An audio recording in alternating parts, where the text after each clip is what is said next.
Hi, ശരത്താണ്. P N Gadgil ജുവലേഴ്സിന്റെ ഒരു update വന്നിട്ടുണ്ട്. നല്ലൊരു അപ്ഡേറ്റ് ആണ് വന്നിരിക്കുന്നത്. അതിന്റെ കൂടെ നമ്മൾ ശ്രദ്ധിക്കേണ്ട ഒന്ന് രണ്ട് കാര്യങ്ങളോടെ ഉണ്ട്. അതൊക്കെയാണ് ഈ വീഡിയോയിൽ പറയാനായിട്ട് ഉദ്ദേശിക്കുന്നത്. അപ്ഡേറ്റിൽ മാനേജ്മെന്റ് പറഞ്ഞിരിക്കുന്നത് എന്താണെന്ന് വെച്ചാൽ അവരുടെ റവന്യൂ ഈ ഒരു ഫിനാൻഷ്യൽ ഇയറിൽ 10,000 കോടി കടന്നിട്ടുണ്ടെന്നുള്ള കാര്യമാണ്. മാനേജ്മെന്റ് ഈ ഒരു ഫിനാൻഷ്യൽ ഇയറിലെ ഗൈഡൻസ് എന്ന് പറഞ്ഞാൽ ഏകദേശം 9,000 ടു 9,500 കോടിയുടെ റവന്യൂ എത്തിക്കും എന്നുള്ള കാര്യമാണ് മാനേജ്മെന്റ് ഗൈഡ് ചെയ്തിരുന്നത്. അതായത് ഏകദേശം ഒരു 25-26% മുകളിൽ ഗ്രോത്ത് ആയിരുന്നു അവർ ഗൈഡ് ചെയ്തിരുന്നത്. പക്ഷേ ഇപ്പോഴത്തെ ഒരു പെർഫോമൻസ് വെച്ചിട്ട് 10,000 കോടി അവർ മാർച്ച് 20 അപ്ഡേറ്റിലാണ് അത് പറഞ്ഞിരിക്കുന്നത്. അതായത് കഴിഞ്ഞ ആഴ്ച ഒരു 5 ദിവസം മുമ്പ് വന്ന അപ്ഡേറ്റ് ആണത്. അതിൽ അവർ ഏകദേശം 10,000 കോടി കടന്നു. അപ്പോൾ അങ്ങനെ നോക്കുമ്പോൾ ഈ ഫിനാൻഷ്യൽ ഇയറിൽ അവർ ഏകദേശം ഒരു 10,000-10,500 കോടിയുടെ റവന്യൂ ചെയ്യാനായിട്ട് സാധ്യതയുണ്ട്. അങ്ങനെ നോക്കിയാൽ ഏകദേശം ഒരു 37-38% ഗ്രോത്ത് ആണ് ഈ ഒരു ഫിനാൻഷ്യൽ ഇയറിൽ മൊത്തത്തിലെ കമ്പനിയിൽ വരാനായിട്ട് പോകുന്നത്. അങ്ങനെ നോക്കുമ്പോൾ അവർ മാനേജ്മെന്റ് ഗൈഡ് ചെയ്തതിനെ കഴിഞ്ഞ് ഒരുപാട് മുകളിലാണ് സ്റ്റോക്കിന്റെ പെർഫോമൻസ് എന്ന് പറയുന്നത്. അതിന് മെയിനായിട്ട് അവരെ ഹെൽപ്പ് ചെയ്തിരിക്കുന്നതെന്ന് വെച്ചാൽ അവരുടെ ഷോറൂമിന്റെ ഓപ്പണിംഗ് ആണ്. ഒന്ന് അവർ ഈ ഒരു ഫിനാൻഷ്യൽ ഇയർ സ്റ്റാർട്ട് ചെയ്യുന്ന സമയത്ത് ഏകദേശം ഒരു 52-53 ഷോറൂംസ് ആയിരുന്നു അവർക്ക് മൊത്തം ഉണ്ടായിരുന്നത്. ആ ഒരു സമയത്ത് അവർ ഗൈഡ് ചെയ്തിരുന്ന ഏകദേശം ഒരു 75 ഷോറൂമുകൾ എത്തിക്കുക എന്നുള്ള കാര്യമായിരുന്നു. അതിൽ നിന്ന് അവർ Q3 റിസൾട്ട് വരുന്ന സമയത്ത് അവർക്ക് ഏകദേശം 66 ഷോറൂംസ് ആയിരുന്നു ഉണ്ടായിരുന്നത്. ആ ഒരു സമയത്ത് മാനേജ്മെന്റ് കൃത്യമായിട്ട് പറഞ്ഞിരുന്നു അടുത്ത ഒരു Q4 ഉണ്ട്. ഈ ഒരു Q4 തീരുന്ന സമയത്ത് അവർ ഏകദേശം 78-80 ഷോറൂംസിലേക്ക് എത്തിക്കുക എന്നുള്ള കാര്യം. അതിലിപ്പോൾ നോക്കിയാൽ തന്നെ അവർ കഴിഞ്ഞ ദിവസത്തെ അപ്ഡേറ്റിൽ തന്നെ ഏകദേശം 75 ഷോറൂംസോളം ഓപ്പൺ ചെയ്ത് കഴിഞ്ഞിട്ടുണ്ട്. ഈ ഒരു Q4 തീരുന്നതിന് മുമ്പായിട്ട് 2 ദിവസം മുമ്പാണ് 75 ഷോറൂം വരെ എത്തിയിരിക്കുന്നത്. അപ്പോൾ അതുകൊണ്ട് തന്നെ അവർ ആ ഒരു പറഞ്ഞ ഷോറൂം ഓപ്പണിംഗിന്റെ കാര്യത്തിൽ അവർ പറഞ്ഞിരിക്കുന്ന ഗൈഡൻസിനനുസരിച്ച് തന്നെ മൂവ് ചെയ്തിട്ടുണ്ട്. അതുപോലെ തന്നെ ഈ പറഞ്ഞ സ്വർണ്ണത്തിന്റെ വിലയിൽ നല്ല ഗ്രോത്തോടെ വന്നുകൊണ്ട് തന്നെ ഒരു 25-26% എക്സ്പെക്ട് ചെയ്തെങ്കിൽ ഏകദേശം 38%ഓളം ഗ്രോത്ത് അവർക്ക് കൊണ്ടുവരാനായിട്ട് പറ്റിയിട്ടുണ്ട്. അപ്പോൾ ടോപ്പ് ലൈൻ ഈ ഒരു ഫിഗേഴ്സിലേക്ക് എത്തിക്കൊണ്ട് തന്നെ അടുത്ത ഈ Q4 റിസൾട്ട് വരുന്ന സമയത്ത് അവരുടെ ടോപ്പ് ലൈൻ ടോട്ടൽ എനിക്ക് തോന്നുന്നു ഒരു 100%ഓളം ഗ്രോത്ത് നമുക്ക് Q4 തന്നെ എക്സ്പെക്ട് ചെയ്യാനായിട്ട് പറ്റും. അതുപോലെ തന്നെ മാർജിൻസും നല്ല രീതിയിൽ തന്നെ കമ്പനിയിൽ ഇമ്പ്രൂവ് ആകുന്നുണ്ട്. കാരണം അവരുടെ ഓൾറെഡി ഉണ്ടായിരുന്ന ബുള്ളിയന്റെ സെയിൽസ് ഉണ്ട്, അതായത് B2B സെയിൽസ് ഉണ്ട്, അത് അവർ ക്യാൻസൽ ചെയ്തിരുന്നു. അതിനുശേഷമാണ് കഴിഞ്ഞ ഫിനാൻഷ്യൽ ഇയറിൽ ഈ ബുള്ളിയന്റെ സെയിൽസും ഉണ്ടായിരുന്നു. എന്നിട്ടാണ് അവർ ഏകദേശം 7,500 കോടി 7,600 കോടിയോളം റവന്യൂ കഴിഞ്ഞ ഫിനാൻഷ്യൽ ഇയറിൽ ചെയ്തിരുന്നത്. അവിടെ നിന്ന് അവർ ഈ ഒരു ഫിനാൻഷ്യൽ ഇയറിലേക്ക് വരുന്ന സമയത്ത് ബുള്ളിയന്റെ സെയിൽസ് അവർ കംപ്ലീറ്റ് ആയിട്ട് ഒഴിവാക്കിയിട്ടുണ്ട്. അതിന് മാർജിൻസ് ഇല്ലാത്തതുകൊണ്ടാണ് അത് ഒഴിവാക്കിയിരിക്കുന്നത്. അത് ഒഴിവാക്കിയതിന് ശേഷമുള്ള റീറ്റെയിൽ ജുവലറി സെയിൽസിൽ നിന്ന് തന്നെ അവർ ഏകദേശം 38% ഗ്രോത്ത് വരുത്തുക എന്ന് പറഞ്ഞാൽ വളരെ നല്ല കാര്യമാണ്. മെയിനായിട്ട് അതിന് അവർ ഷോറൂം ഓപ്പൺ ചെയ്ത് തന്നെയാണ് അവരെ ഹെൽപ്പ് ചെയ്തിരിക്കുന്നത്. അതിന്റെ കൂടെ ഈ ഒരു അവർ പറഞ്ഞ ഗൈഡൻസ് ഒക്കെ മീറ്റ് ചെയ്യാനായിട്ട് ആ ഷോറൂം ഓപ്പണിംഗ് തന്നെ ധാരാളമായിരുന്നു.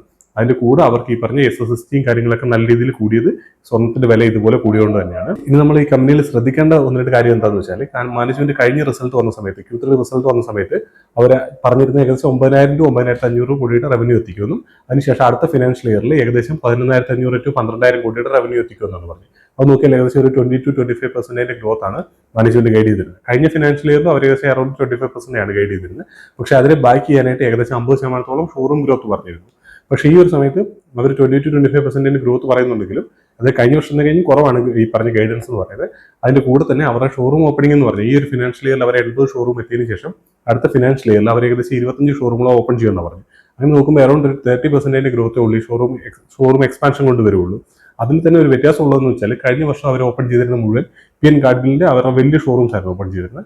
പക്ഷേ ഈ ഒരു ഫിനാൻഷ്യൽ ഇയർ ആകുമ്പോഴത്തേക്കും അവർ പുതിയൊരു ബ്രാൻഡ് ഓപ്പൺ ചെയ്തിട്ടുണ്ട്, സ്റ്റാർട്ട് ചെയ്തിട്ടുണ്ട്. ലൈറ്റ് സ്റ്റൈൽ എന്നാണ് പേര്. അത് നമ്മൾ കഴിഞ്ഞ റിസൾട്ട് സംസാരിച്ചപ്പോൾ പറഞ്ഞാണ്. അതിൽ ഈ ലൈറ്റ് വെയിറ്റ് ജുവലറീസും ഡെയിലി വെയേഴ്സ് ആയിട്ടുള്ള ജുവലറികളാണ് കൂടുതലായിട്ട് സെല് ചെയ്യുന്നത്. അതുകൊണ്ട് തന്നെ അതിൽ റവന്യൂ കുറയാനുള്ള സാധ്യതയുണ്ട്. കാരണം എന്താണെന്ന് വെച്ചാൽ അവർ വിൽക്കുന്ന ക്വാണ്ടിറ്റി കുറയാനുള്ള സാധ്യതയുണ്ട്.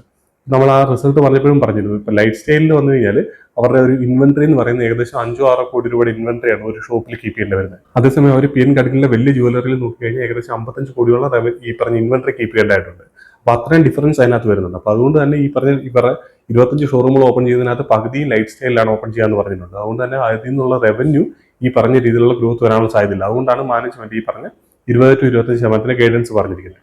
പക്ഷെ എന്നിരുന്നാൽ പോലും 11,500-12,000 എന്ന് പറഞ്ഞ ഗൈഡൻസ് എന്തായാലും അവർ ഇപ്പൊ ഈ ഒരു ക്വാർട്ടറിന്റെ Q4 റിസൾട്ട് വരുന്ന സമയത്ത് ഇൻക്രീസ് ചെയ്യും. കാരണം അവർക്ക് ഏകദേശം 20-25% ഗ്രോത്ത് വന്നാൽ പോലും ഇപ്പോൾ ഉള്ള അതായത് ഈ ഒരു ഫിനാൻഷ്യൽ ഇയറിൽ അവർ അച്ചീവ് ചെയ്യാൻ പോകുന്ന ഏകദേശം 10,500 കോടിയിൽ നിന്ന് 20-25% എന്ന് പറഞ്ഞാൽ ഈ പറഞ്ഞ 12,000 മുകളിലേക്ക് അവരുടെ ടോപ്പ് ലൈൻ വരാനുള്ള സാധ്യതയുണ്ട്. അപ്പൊ അതുകൊണ്ട് തന്നെ അവർ ഈ പറഞ്ഞ മാനേജ്മെന്റ് അടുത്ത വരുന്ന റിസൾട്ടിന്റെ സമയത്ത് കുറച്ചുകൂടെ ഗൈഡൻസ് ഇൻക്രീസ് ചെയ്യുക. അതുപോലെ തന്നെ PN ഗാഡ്ഗിൽ ജുവലേഴ്സ് ഓപ്പൺ ചെയ്യുന്നതിന്റെ കൗണ്ടോ അതല്ലെങ്കിൽ ഈ ലൈഫ് സ്റ്റൈൽ ആണെങ്കിൽ അതിന്റെ ജുവലറി ഓപ്പൺ ചെയ്യുന്നതിന്റെ കൗണ്ട് നല്ല രീതിയിൽ കൂട്ടിക്കഴിഞ്ഞാൽ അവരുടെ ഗ്രോത്ത് ഈ 25% മുകളിൽ അവർക്ക് കീപ്പ് ചെയ്യാനായിട്ട് വരും.